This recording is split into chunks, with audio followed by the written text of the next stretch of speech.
Baik, selamat malam semua. Mulai malam ini, kegiatan ini bernama Belajar Bersama Pengasuh. Jadi tong ubah. Kalau pembinaan itu seolah-olah saya ini tahu segala hal, lalu Bapak Ibu tidak tahu apa-apa itu. Sehingga saya bina Bapak Ibu. Nah itu kurang bagus dalam persekutuan ya. Jadi kita sebut dengan belajar bersama pengasuh. Karena itu siapa saja bisa belajar bersama pengasuh. Jadi warga jemaat juga bisa datang belajar, majelis jemaat juga bisa datang belajar, pendeta juga bisa datang belajar, ya. Semuanya bisa belajar bersama. Malam ini mari kita belajar dari Yohanes 21 ayat 1 sampai 14. Terima kasih Ibu Sin sudah pimpin kita dalam doa. Dan mari kita baca sama-sama ya. Dengan suara yang kedengaran. Judulnya, Yesus menampakkan diri pada murid-muridnya di pantai Danau Tiberias. 1, 2, 3. Kemudian Yesus menampakkan diri lagi kepada murid-muridnya di pantai Danau Tiberias, dan ia menampakkan diri sebagai berikut. Di pantai itu berkumpul Simon Petrus, Thomas yang disebut Didimus, Nathanael dari Kana yang di Galilea, anak-anak Zebedeus, dan 2 orang muridnya yang lain. Aku pergi menangkap ikan. Kata mereka kepadanya, kami pergi juga dengan engkau. Mereka berangkat lalu naik ke perahu, tetapi malam itu mereka tidak menangkap apa-apa. Ketika hari mulai siang, Yesus berdiri di pantai. Akan tetapi murid-murid itu tidak tahu bahwa itu adalah Yesus. Kata Yesus kepada mereka, hai anak-anak, adakah kamu mempunyai lauk pauk? Jawab mereka, tidak ada. Maka kata Yesus pada mereka, tebarkanlah jalamu di sebelah kanan perahu, maka kamu memperoleh. Lalu mereka menebarkannya, mereka tidak dapat menariknya lagi karena banyaknya ikan. Maka murid yang dikasihi Yesus itu berkata kepada Petrus, itu Tuhan. Ketika Petrus mendengar bahwa itu adalah Tuhan, maka ia mengenakan pakaiannya, sebab ia tidak berpakaian, lalu terjun ke dalam danau. Murid-murid yang lain datang dengan perahu, karena mereka tidak jauh dari darat. Hanya kira-kira 200 hasta saja, dan mereka menghela jala yang penuh ikan itu. Ketika mereka tiba di darat, mereka melihat api arang dan di atasnya ikan dan roti. Kata Yesus kepada mereka, bawalah beberapa ikan yang baru kamu tangkap itu. Simon Petrus naik ke perahu, lalu menghela jala itu ke darat, penuh ikan-ikan besar, 153 ekor banyaknya. Dan sungguh pun sebanyak itu, jala itu tidak koyak. Kata Yesus kepada mereka, marilah dan sarapanlah. Tidak ada di antara murid-murid itu yang berani bertanya kepadanya, siapakah engkau? Sebab mereka tahu bahwa ia adalah Tuhan. Yesus maju ke depan mengambil roti dan memberikannya kepada mereka. Demikian juga ikan itu. Itulah ketiga kalinya Yesus menampakkan diri pada murid-muridnya. Sudah ia bangkit dari antara orang mati. Nah, semoga kita ingat cerita itu. Pada minggu tanggal 1 itu, selain Yohanes 21, juga Wahyu pasal 5. ayat 11 sampai 14. Itu adalah bagian Alkitab yang ditentukan oleh Sinode untuk kita baca dan renungkan pada Minggu 1 Mei.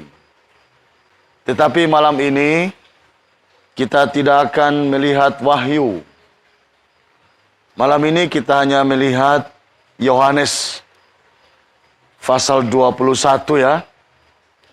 Memang baik Yohanes maupun Wahyu sama-sama ditulis oleh Yohanes. Jadi ada kaitan pesan. Tapi kita fokus dulu kepada Injil Yohanes 21 ayat 1 sampai 14. Nah, saya akan menyampaikan apa yang saya anggap sebagai tekanan dalam cerita itu. Tetapi Bapak Ibu juga bisa berpendapat berbeda tekanan dalam cerita. Kalau seandainya tekanan yang Bapak Ibu lihat itu berbeda dengan saya, tidak apa-apa. Nah, kita bisa diskusikan, ya. Nah, pertama-tama saya mulai dulu dengan yang saya pikir sebagai tekanan atau hal penting yang mau disampaikan oleh penulis bagian ini, kitab Injil Yohanes ini, untuk kita pikirkan. Saya mulai dengan ayat 3. Kata Simon Petrus kepada mereka, "Aku pergi menangkap ikan." Kata mereka kepadanya, kepada Simon Petrus, "Kami pergi juga dengan engkau." Mereka berangkat, lalu naik ke perahu. Tetapi malam itu, mereka tidak menangkap apa-apa. Nah, coba kita perhatikan cerita ini dari ayat 3 itu. Ini suasananya Jumat kemarin Yesus mati itu. Lewat hari Sabtu, lalu hari Minggu itu, atau di hari Senin itu, kejadian ini terjadi. Di pantai Tiberias itu ada 7 orang berkumpul. Simon Petrus, ayat 2 itu ya. Thomas, Nathanael, anak-anak Zebedeus itu adalah Yakobus dan Yohanes, ya. Dan 2 orang muridnya yang lain. Tambah 2 lagi. Berarti ada 7 ya. Mereka sedang duduk-duduk di pantai itu. Nah, coba kita bayangkan, baru saja terjadi peristiwa yang sadis. Lalu orang ini berkumpul cerita apa itu? Hari Jumat kemarin, baru terjadi peristiwa yang sadis. Yesus digantung di kayu salib. Lalu 7 orang duduk di pantai itu cerita apa? Pasti cerita tentang kejadian itu. Pasti cerita kejadian itu kaitan dengan orang sendiri itu. Simon Petrus bilang, "Kita menyesal. So menyangkal pada dia." Thomas bilang, "Kita juga. Kemarin tuh kita minta ada bukti. Kalau betul dia so bangkit, kasih tunjuk coba dia petangan itu supaya kita mau cucu," kan begitu. Yakobus, Yohanes ya, 2 murid yang lain mungkin punya pengalaman-pengalaman dengan Yesus selama 3,5 tahun itu. Lalu dong evaluasi itu, masih cerita pengalaman. Ini dia so bangkit. Ngoni malu kata rada aku dapat dia. Jadi dong evaluasi dong pe diri itu. Lalu masing-masing seolah-olah memberi kesimpulan, kita ini saudara layak apa? Kita ini saudara bisa jadi murid. Saudara bisa jadi penjala manusia ke apa ini? Saudara besar ini tong pe kesalahan. Saudara besar ini torang pe dosa ini terhadap dia. Maria Magdalena su cerita baku dapa. Simon Petrus dan Yohanes pi dikubur memang su kosong. Kan begitu ya, kita bayangkan cerita mereka waktu itu ya. Apalagi Simon Petrus ini ya. Dia pernah mengaku, di mana engkau ada di situ, aku di situ juga. Aku akan mati bersama-sama dengan engkau. Petrus pernah janji.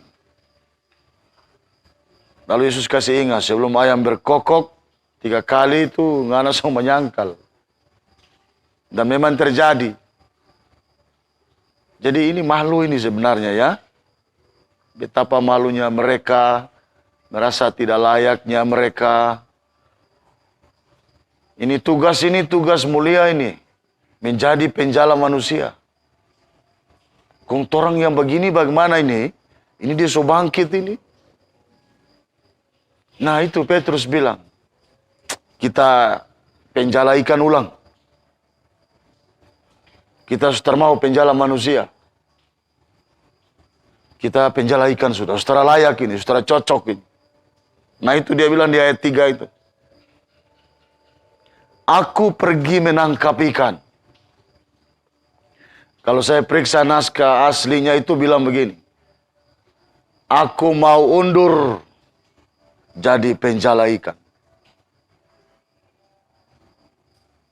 Jadi dia sudah mau penjala manusia. Karena terlalu kecewa, merasa diri tidak layak lagi. Nah dong Anam juga bilang yang sama. Kami pergi juga dengan engkau. Orang juga mau undur ini. Kira begitu ya. Jadi sepakat undur diri dari penjala manusia. Mau kembali jadi penjala ikan. Seperti dulu kerja mereka sebelum Yesus panggil itu ya. Semua ini kan penjala ikan. Yakobus, Yohanes, anak-anak Zebedeus itu waktu Yesus panggil itu kan. Sementara di pinggir pantai itu. Buka-buka jala, Yesus panggil, mari ikut aku. Jadilah penjala manusia. Tapi karena dong rasa saudara layak pada peristiwa itu, begitulah. Petrus bilang, kita undur sudah jadi penjala ikan saja. Dorang dua juga, orang juga. Akhirnya dong pergi. Naik 1 malam. Terada apa? Ya, di ayat 3. Mereka berangkat lalu naik ke perahu. Tetapi malam itu mereka tidak menangkap apa-apa. Nah, peristiwa itu yang nanti kemudian membalikan kekecewaan mereka itu. Jadi dong so niat ini mau jadi penjala ikan ulang. Seandainya malam itu dong dapat, pasti dong jadi penjala ikan ulang. Tapi dong terdapat 1 malam. 1 malam terdapat. Nah, ayat 4. Ketika hari mulai siang, Yesus berdiri di pantai. Akan tetapi murid-murid itu tidak tahu bahwa itu Yesus. Ayat 5. Kata Yesus kepada mereka, hai anak-anak, adakah kamu mempunyai lauk pauk? Jawab mereka, tidak ada. Maka kata Yesus, ayat 6, kepada mereka, tebarkanlah jalamu di sebelah kanan perahu, maka kamu akan peroleh. Lalu mereka menebarkannya, dan mereka tidak dapat menariknya lagi, karena banyaknya ikan. Maka murid yang dikasihi Yesus itu, Yohanes itu, murid yang dikasihi Yesus itu Yohanes ya, berkata kepada Petrus, itu Tuhan. Ketika Petrus mendengar bahwa itu adalah Tuhan, Maka ia mengenakan pakaiannya sebab ia tidak berpakaian. Lalu terjun ke dalam danau. Satu malam, tak ada apa ya. Kalau nelayan cari ikan tuh malam saja. Siang-siang so pulang. Percuma cari ikan siang-siang. Pagi-pagi ya. Ikan akan sudah dapat itu. Nah ini mujizat ini. Disinilah mujizat Yesus. Justru pada siang hari itulah, dong dapat ikan lebih banyak. Tebarkanlah jalamu di sebelah kanan. Satu malam ini kanan sudah, kiri sudah, iya toh. Kiri lagi, kanan lagi, ya, muka lagi, belakang lagi. Terdapat kosong. Satu malam di mana ikan sedang mencari makanan.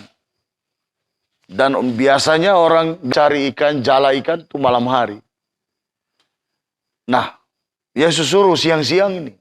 Tebarkanlah jalamu di sebelah kanan. Kalau seandainya orang pada waktu itu masih mau bikin kata ada. So kecewa kan? Ya, tapi ternyata orang bikin saja. Ya, buang di sebelah kanan. Akhirnya dapat. Jadi dapat ikan, di saat ikan sudah tidak lagi bisa ditangkap itu. Ikan bisa ditangkap malam hari. Mereka dapat 153 ekor yang besar-besar, belum yang kecil. Justru dapat ikan di saat ikan tidak bisa ditangkap lagi.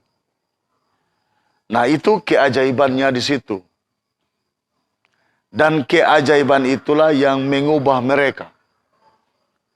Untuk tadi rasa tidak layak, tadi rasa menyesal, ini so tak bisa lagi. Tapi karena peristiwa itu, Yesus ubah mereka. Mereka tidak jadi undur menjadi penjala ikan. Tetap menjadi penjala manusia. Ayat 11, itu ada tercatat 153 ekor. Ini artinya bahwa penulis cerita ini, dia ingat betul itu kejadian itu. Dia ingat pada saat itu ada 153 itu. Jadi ini kesaksian yang nyata ini. Nah, kalau kita belajar penulisan Alkitab itu kan nanti 100 tahun kemudian. Jadi ada keturunan dari murid-murid Yesus itu. Mungkin keturunan yang ketiga atau kedua itu. Ya, baru kemudian Alkitab ditulis. Nah, orang yang memberi informasi kepada penulis kitab Injil Yohanes ini, saksi yang ingat dengan tepat peristiwa itu. Jadi Yohanes ada muridnya. Setiap rasul itu punya muridnya. 12 orang itu punya muridnya. Ya, setelah Yudas mati ganti Matias ya. Ada murid masing-masing. Salah satu murid yang terkenal dari Yohanes itu namanya Polikarpus. Jadi Yohanes menyaksikan peristiwa itu. Dia ingat betul 153 ekor. Dia cerita itu kepada muridnya. Muridnya itu kemudian memberikan keterangan kepada penulis kitab Injil Yohanes. Jadi ingatan dari peristiwa itu betul-betul segar ya, dari pengikut-pengikut Yesus. Sehingga jumlah ikan pun dong ingat itu. Ini bukan peristiwa menghayal begitu ya. Tapi ini peristiwa sungguh-sungguh terjadi. Orang ingat betul ikan jumlahnya itu. 153 ekor. Pada saat Yesus bangkit, dia menampakkan diri di tepi pantai Danau Tiberias itu ada 153 ekor dong dapat ikan yang besar-besar. Tapi dapatnya di pagi-pagi hari. Ya. Dan itu atas perintah Tuhan Yesus. Maka cerita ini, cerita nyata. Bukan cerita karang-karang itu. Karena jumlah ikan pun orang ingat. Nah, kira-kira begitu maksudnya. Jadi, kebangkitan Kristus itu mengubah orang dari yang tadinya merasa tidak layak, yang tadinya merasa kecewa, yang tadinya merasa saya ini dosa besar, saudara boleh sudah melayani, mengubah itu. Kebangkitan, semangat kebangkitan Yesus mengubah semua itu menjadi semangat baru untuk terus ikut Yesus, terus layani Yesus. Itu semangat kebangkitan itu, luar biasa. Jadi murid-murid yang sudah kecewa, sudah merasa tak layak, diubahkan semangat mereka, spirit mereka, motivasi mereka. Nah ini orang hanya dapat di dalam semangat kebangkitan.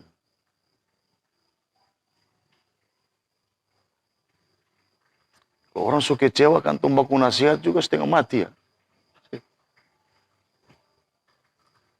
Kita ini sudah boleh sudah. Jadi sudah betul-betul tahu dirinya kotor gitu ya. Jadi saudara mau bikin apa-apa sudah itu. Nah ternyata dalam semangat kebangkitan yang itu bisa hilang itu, bisa luntur. Lalu ada semangat baru itu. Untuk melayani itu, untuk ikut Yesus. Nah, kadangkala perasaan-perasaan yang macam tadi itu kan menggoda kita juga. Apalagi kalau orang melakukan kesalahan. Saudara layak Tuhan, saudara cocok Tuhan. Saudara bisa Tuhan. Menangis, siang malam air mata keluar tara berhenti sampai air mata meso habis.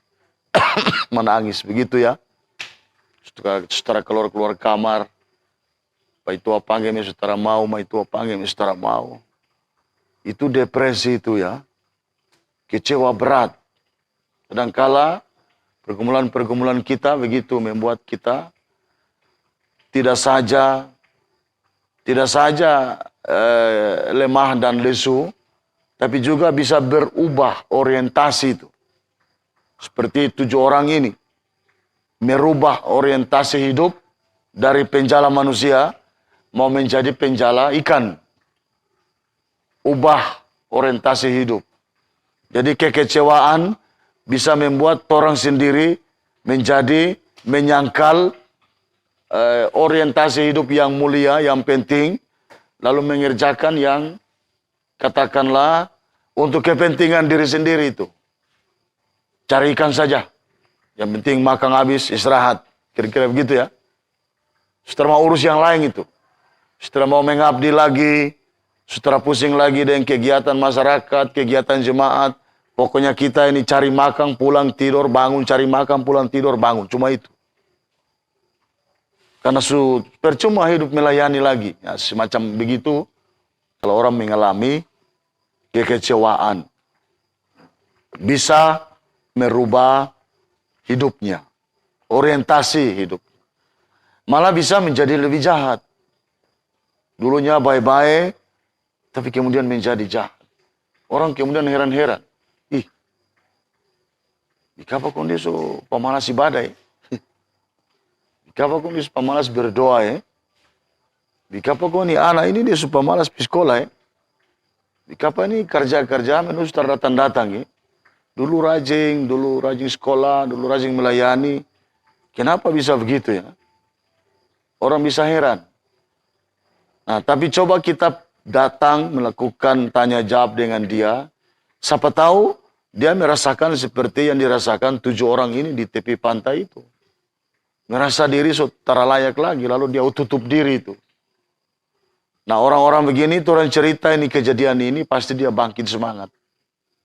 Itu Simon Petrus, Thomas ya, dalam cerita ini sama itu orang. Sama rasa diri tidak layak, tidak cocok lagi. Tapi karena dorang dipengaruhi oleh semangat kebangkitan, ya dalam catatan sejarah dorang melayani ulang. Malah lebih hebat. Ya, Petrus dalam cerita kisah Rasul itu ya. Yohanes bisa menyembuhkan orang di depan pintu gerbang itu ya, yang lumpuh itu. Jadi, yang awalnya merasa tidak layak, diubahkan dalam semangat kebangkitan, berkarya lebih hebat. Jadi semangat kebangkitan itu membuat orang lebih hebat. Lebih luar biasa. Ya, lebih dari yang biasanya. Simon Petrus Dan Yohanes bahkan bisa membuat mujizat itu. Orang yang lumpuh bisa berjalan. Di Kisah Rasul ceritanya itu ya. Emas dan perak tidak ada pada kami, tapi dalam nama Yesus berjalanlah. Langsung berjalan. Jadi merasa tidak cocok, merasa tidak layak, itu manusiawi. Kalau kita ingat cerita perjanjian lama. Panggilan Musa, panggilan Yeremia, ya, panggilan nabi-nabi itu ya. Semuanya merasa tidak layak. Musa bahkan bilang, Tuhan saya ini terpandai bicara itu. Jadi kalau kita mau belajar Alkitab, justru ketika saat kita merasa tidak layak, disitulah kelayakan kita itu. Daripada orang yang merasa layak, gitu. Wah kita ini boleh, kita ini pasti bisa. Ada banyak nanti menjadi gagal itu. Tapi kalau orang itu dari awal menerima panggilan dengan merasa dirinya tak layak, tak mampu, tak cocok. Karena itu dia rendah hati, melayani Tuhan. Tuhan melayakkan dia. Seperti Simon Petrus. Saya sudah tidak layak. Apalagi nanti di ayat berikut itu ya. Diceritakan Yesus dan Petrus bercerita itu. Di ayat 15 itu ya. 15 sampai 19 itu. Ya. Simon Petrus dan Yesus bercakap-cakap itu. Jadi sekali lagi, ketika kita merasa tidak layak, disitulah kelayakan kita dalam melayani Tuhan. Jadi saya kalau ketemu pergumulan yang kemudian memberi kesadaran, wah saya sudah tidak layak. Justru situ semangatnya bangkit. Semangat melayani semakin kuat itu. Ketika merasa diri tidak layak. Dan Yesus melayakkan kita dalam kondisi yang begitu. Daripada kita mengatakan kita ini bisa, layak, cocok, dan seterusnya ya. Dari lebih kepada kerendahan hati kita dalam melakukan pelayanan di jemaat atau di gereja. Nah, kepada Bapak Ibu pengasuh, anak-anak dan remaja, bisa menekankan pokok pembelajaran bagaimana orang ini harus rendah hati. Jadi bisa antar anak-anak kepada cerita di pantai Tiberias itu. Don 7 ini kecewa berat, merasa tidak layak, karena itu mau kembali jadi penjala ikan. Untung malam itu dong terdapat. Kalau dong dapat pasti dong sungguh-sungguh jadi penjala ikan ulang. Karena sudah apa hasil. Ya. Tapi ternyata mereka tidak dapat. Di dalam situasi yang sudah dapat ikan, Yesus bikin mujizat. Siang-siang hari, dorang dapat ikan, 153 ekor. Nah kondisi itulah yang mengubah mereka itu. Dari kecewa berat, terasa tidak layak, kemudian menjadi layak. Nah, jadi kalau anak-anak ini, terutama remaja ya, sekolah minggu biar ceritanya, cerita historisnya, sejarahnya, peristiwanya. Tapi untuk remaja itu sering kecewa itu. Mereka itu kan ingin selalu ideal itu. Remaja selalu ideal. Ingin sesuatu yang tinggi-tinggi. Menghayal juga tinggi-tinggi mereka itu. Ya. Kan semua ini sore pernah remaja toh. Coba bayangkan ketika remaja. Menghayal tinggi kan? Betul ya? Menghayalnya cukup tinggi. Ketika menghayalnya tidak tercapai itu kecewa banyak itu. Ya. Nah, dalam suasana mereka kecewa itulah kita penting kasih bawa cerita ini untuk mereka. Supaya mereka bisa bangkit lagi dari kekecewaan itu. Nanti melewati masa remaja itu, baru nanti bisa kita evaluasikan. Mereka juga bisa evaluasi. Nah, karena itu di tengah-tengah masa itu, ketika mereka kecewa, ini cerita-cerita semacam ini penting bagi mereka.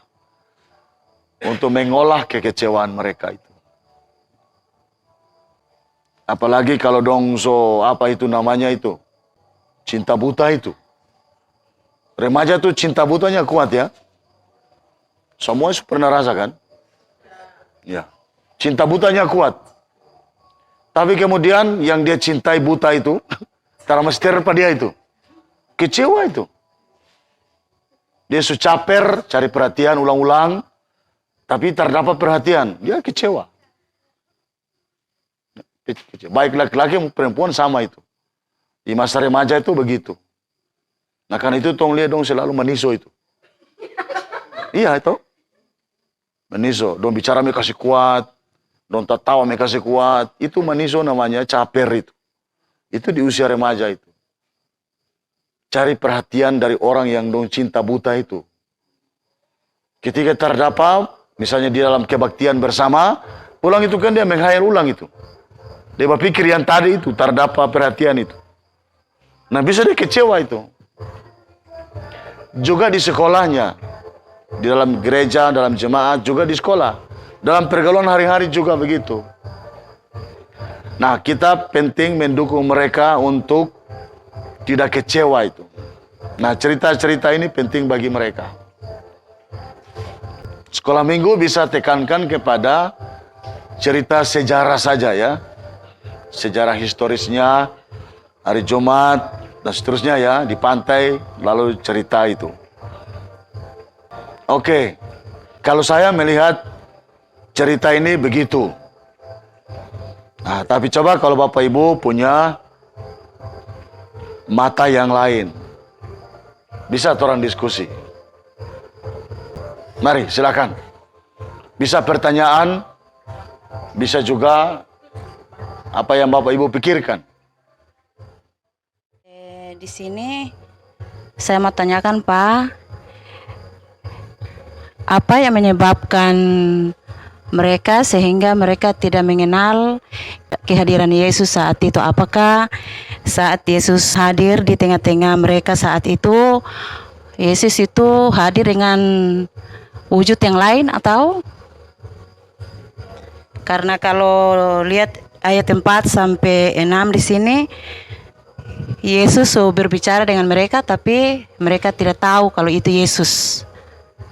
Ya, mungkin itu saja yang menjadi pertanyaan saya. Terima kasih. Ya, terima kasih. Di sini saya pertanyakan tentang apa maksud Yesus sehingga pada saat pagi-pagi hari itu ia menampakkan diri kepada ketujuh murid ini. Apakah iman memang mereka sudah tidak mengimani lagi pada Yesus atau bagaimana? Itu pertanyaan saya. Terima kasih. Oke, baik Pak. Di sini kalau kita cuma mau tanya di ayat 9, karena kalau menurut kita, orang mau ajar di sekolah minggu akan orang urai ayat demi ayat. Ketika orang baca di ayat 9, entah kita yang tahu atau kita yang bingung, di situ kan ayat 9, ketika mereka tiba di darat, mereka melihat api arang dan di atasnya ikan dan roti. Sedangkan ikan ini DP jala baru ada hela kalau menurut dalam situ. Di situ yang kita bingung. Kakek kok tahu kalau anak-anak sekolah minggu kan kalau mau bertanya paling DP pertanyaan kalau mau umpama 1 tambah 1 pakai apa kon 2. Itu yang orang juga bingung kalau orang bertanya. Jadi Pak, saya mau minta penjelasan di ayat 9. Terima kasih. Baik, untuk pertanyaan Pak Mantri dulu ya.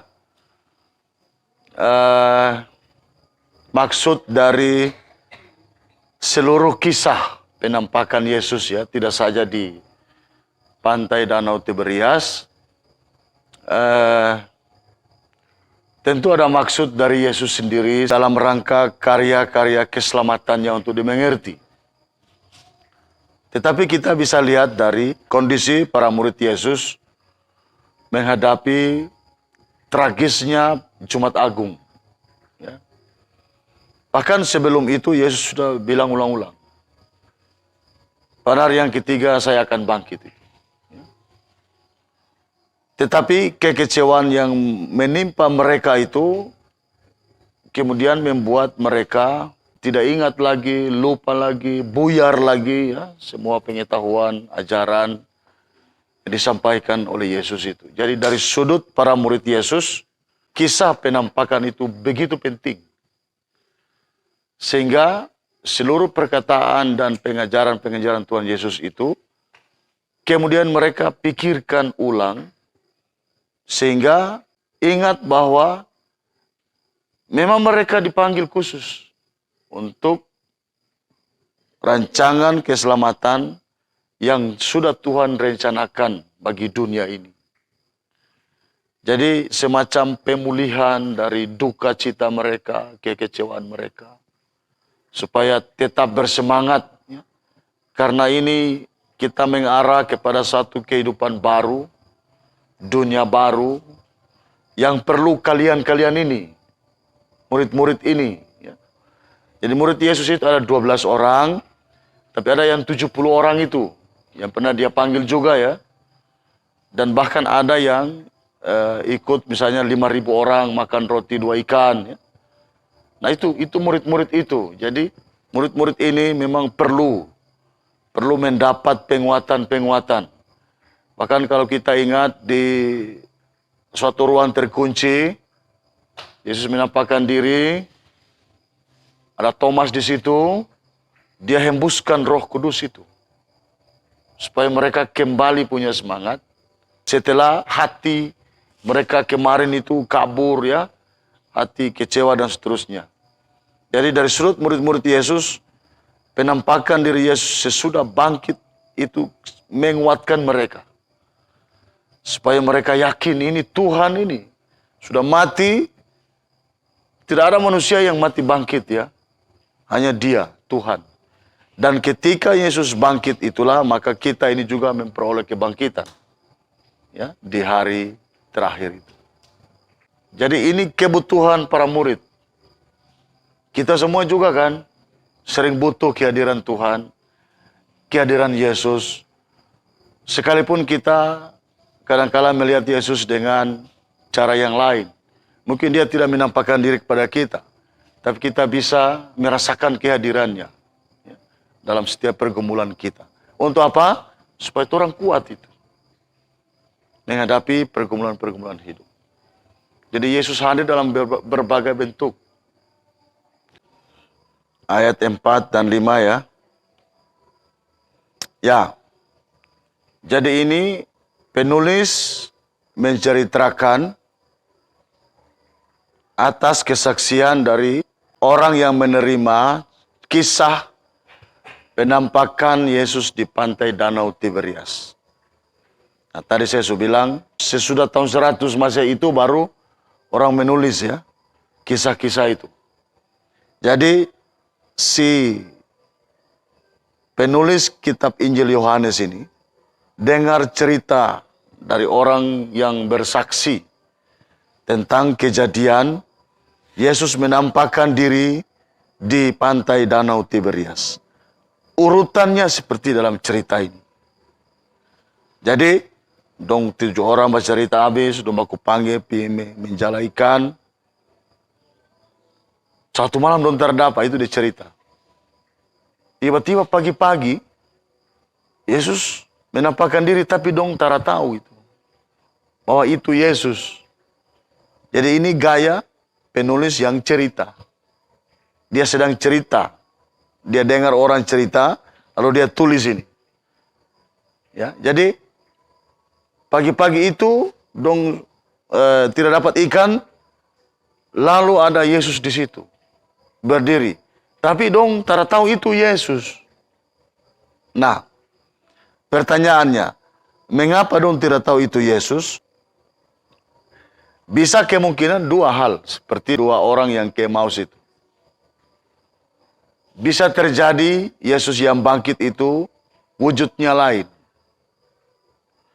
Tetapi bisa terjadi karena mereka sedang berduka,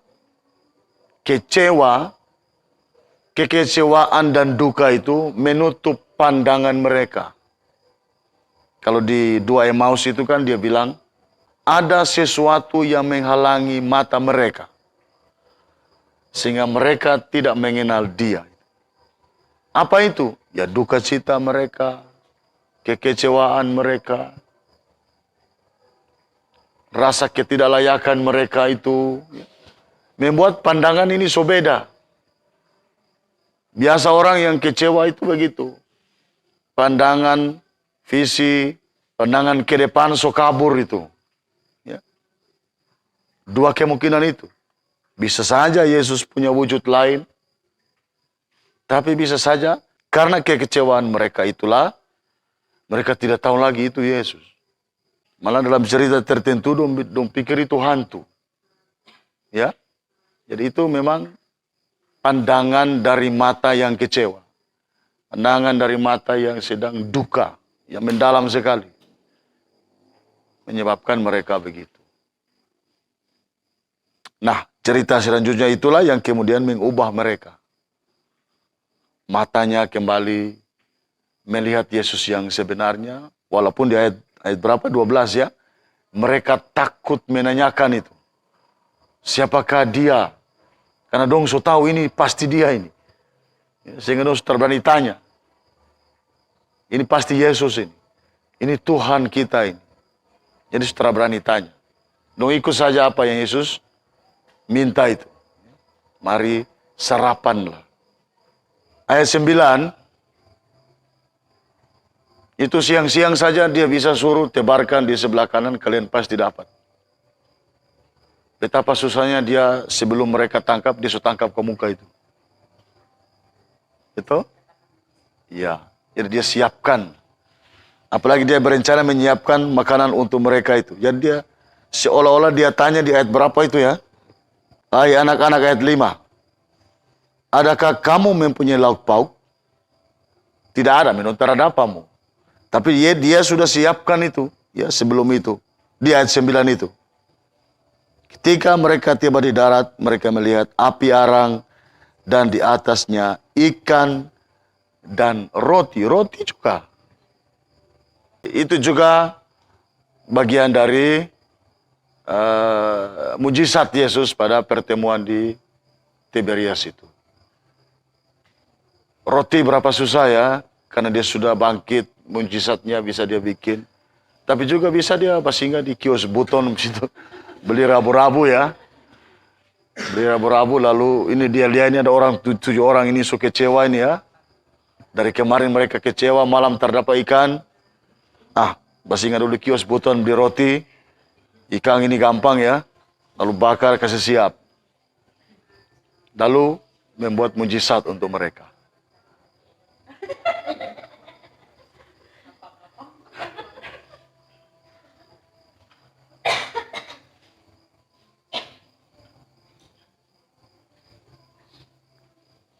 Bisa begitu, Pemantri? Boleh cukup dulu? Terima kasih. Semua cukup dulu?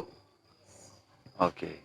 Semoga pembelajaran kita malam ini membawa berkat bagi orang semua.